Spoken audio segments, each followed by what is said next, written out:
Kenapa kita sulit menemukan kebahagiaan? Karena kita tidak pernah menikmati apa yang kita lakukan saat ini.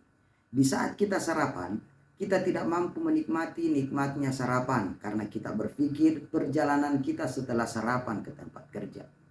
Di saat kita dalam perjalanan ke tempat kerja, kita tidak bisa menikmati perjalanan itu karena kita memikirkan tujuan kita yakni tempat kerja. Di saat kita bekerja, kita tidak bisa menikmati pekerjaan karena kita terlalu berpikir apa yang akan kita kerjakan setelah kita meninggalkan tempat kerja. Bahkan seorang tidak bisa menikmati sholatnya dengan baik karena apa? Dia memikirkan apa yang akan dia kerjakan setelah dia sholat. Seorang tidak bisa menikmati apa yang sudah Allah berikan karena dia terlalu sibuk memikirkan apa yang belum Allah berikan. Jadilah orang-orang yang bersyukur. Semoga hidup kita